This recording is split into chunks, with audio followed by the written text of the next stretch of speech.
Hi everyone, Joe here, back with another vlog, and I hope everyone's doing really well. So, it's been once again just over a month since I've done another update, which was again not supposed to happen. But we do have some things to talk about, and we do have some things to catch up on. So, I guess we'll get things underway. Before we do though, if you are new and you fancy subscribing, please do.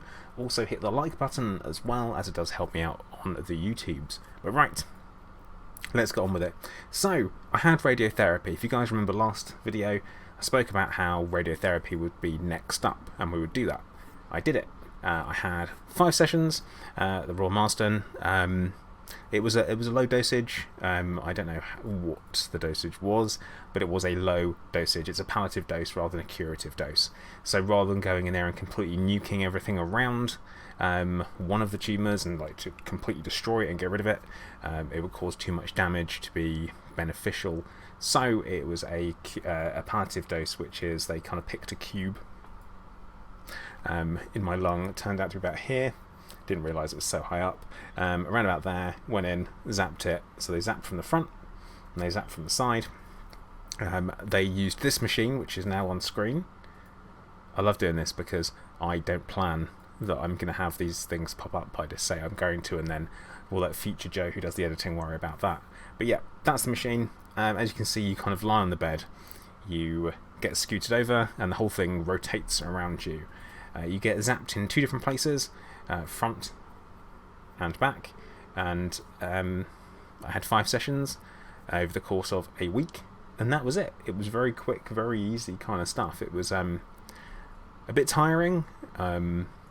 I know a lot of people who've had radiotherapy before will kind of say, oh, you get skin damage and you feel like crap after and all that kind of stuff. I really didn't.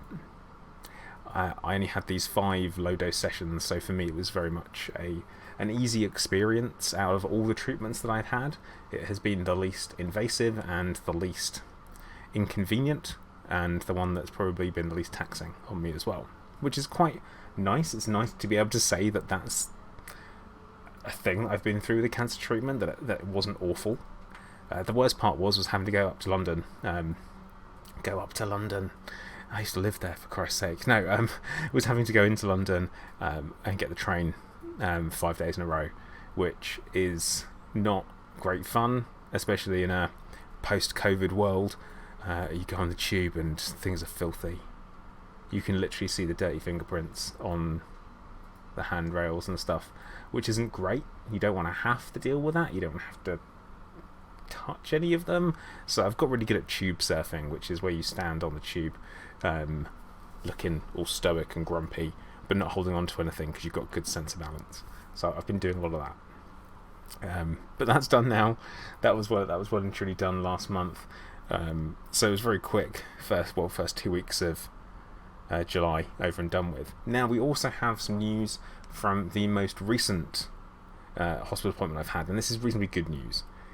I don't get a lot of good news very often at all, ever. But I had some good news where we found out that I've managed to get the funding for the cabozantinib. So we're ditching the lenvatinib. I've been off of that for about a week and a half at this point, and I feel good. Feeling pretty good. More energy, able to put more food in, keep more food in, already started putting weight on from it, which is fantastic. So lots of drinking, lots of eating, having more energy, so I'm doing more things that I enjoy, like my live streaming for gaming and all that kind of stuff. And it's been really, really nice. Really, really nice to have that, have this break. So I'm going to be off of it for a month. So we're looking to start treatment on the 6th of September is when I'll be starting the cabozantinib. So there won't really be much in the way of updates between now and then. I might do a couple of bits. I've got some things to talk about, more of the psychological stuff and feelings rather than the hard facts, which I normally like to work in. As a lot of you guys know by now, I talk about facts, I talk about what's happened, what's going to happen, and what is going on now, as opposed to I felt like this, I'm probably going to feel like that, I'm thinking about this.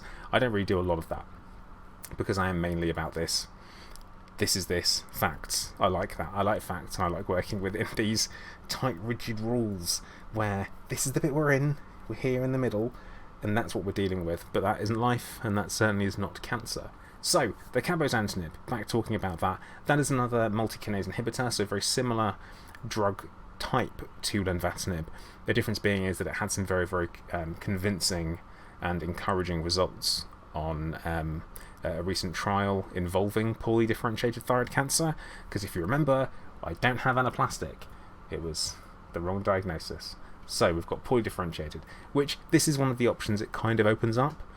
The results around, the information all supports this. So we're going to be giving this a go. But this wasn't initially funded on the NHS and is typically has to be applied for compassionate use, which is what we did, and we got it. So that's the good news, is that we'll be trying this from the 6th of September, hopefully. Between then and now, I have another CT scan, so we kind of have like a baseline from starting the therapy to going forward to compare it back to, and also we'll be having full blood work done as well, just to make sure, see where we are, check my thyroglobulin levels, because they have gone up. I'm in about 450, whatever unit it is, but yeah, 450, which is far too high, which is like, it basically means you're full of cancer. So my lungs are, we know this already, so it's not any surprises with that at all. But I'm going to enjoy my treatment break.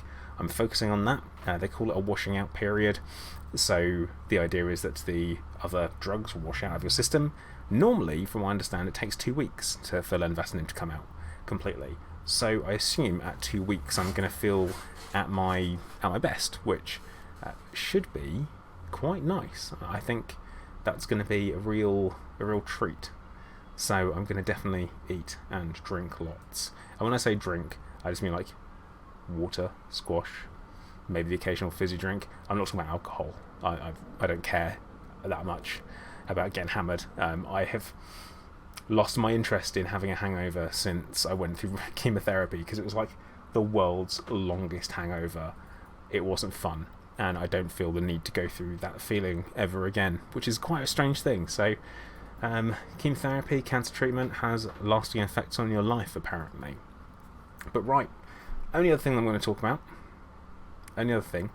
is that I took part in a webinar for the Butterfly Thyroid Cancer Trust a few weeks ago, and got to hear some amazing stories from other people. There's a chap on there who was actually quite inspirational, who had his vocal cords voice box removed due to the aggressiveness of his poorly differentiated thyroid cancer. But you can go and watch that on their website. Link will be in the description of the video.